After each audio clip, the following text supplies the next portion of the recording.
Student एक ये हमने 2 पॉइंट और करने हैं यहाँ पे, जो सम सब्सटेंस है like silicon and germanium doped with impurities, मतलब कुछ जो एलिमेंट है जैसे सिलिकॉन और जर्मेनियम, जब इसमें हम कुछ इम्प्योरिटीज़ डाल देते हैं, कौन सी इम्प्योरिटी, जैसे आर्सेनिक और गैलियम की, तो उनकी जो कंडक्टिविटी है वो कंडक्टर और इंसुलेटर के बीच में अप्लाई करती है, मतलब ना बहुत ज़्यादा ना बहुत कम। ठीक है, तो ऐसे सब्सटेंस को हम क्या बोलते हैं, सेमीकंडक्टर।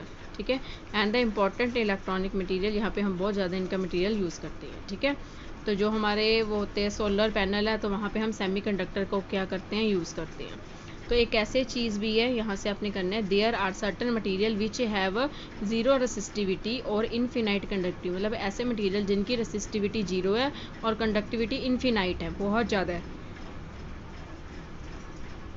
उनको हम क्या बोलते हैं, super conductor. Earlier only metal and their alloys at very low temperature of the range of 0 to 15 Kelvin are known to behave as superconductors. But nowadays a number of ceramic materials and mixed oxide are known as superconductivity at the high temperature 150. मतलब पहले क्या था, कुछ metals और उनके alloys 0 से 15 kelvin तक अगर टेम्परेचर होता था तब वो सुपर कंडक्टर की तरह बिहेव करते थे, पर आज हमारे पास बहुत सारे मटेरियल है, मिक्स ऑक्साइड है, जो कि सुपर कंडक्टिविटी बिहेव करते हैं एट 150 केल्विन टेम्परेचर। सो सेमी सुपर कंडक्टर क्या होते हैं, the conductor which have zero resistivity और इनफिनाइट कंडक्टिविटी, उसे हम क्या बोलते हैं, सुपर कंडक्टर्स। ठीक है, ये आपने करना है। हाँ जी, उसके बाद हमने अगला टॉपिक है factors affecting electrical conductivity of electrolytic solution, मतलब जो इलेक्ट्रोलाइटिक सोल्यूशन है उसमें जो इलेक्ट्रिकल कंडक्टिविटी है वो कैसे अफेक्ट होती है।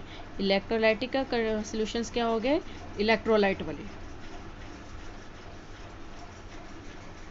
तो ये कौन कौन से फैक्टर्स पे डिपेंड करती है, nature of electrolyte, nature of solvent and its viscosity, size of ions produce and their solvation, concentration of electrolytic solution and temperature. ये 5 फैक्टर्स पे क्या करती है, डिपेंड करती है।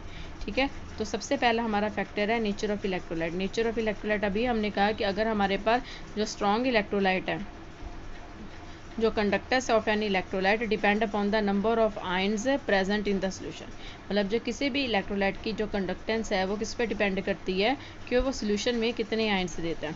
Greater the number of ions in the solution greater is the conductance, मतलब जितने ions वो सोल्यूशन में देगा उतनी ही उसकी कंडक्टेंस है। अगर वो ग्रेटर आयंस देता है तो उसकी कंडक्टेंस ग्रेटर है, अगर वो लेसर आयंस देता है तो उसकी कंडक्टेंस लेस है। The strong electrolyte dissociate almost completely into the solution and therefore they solution have high conductance.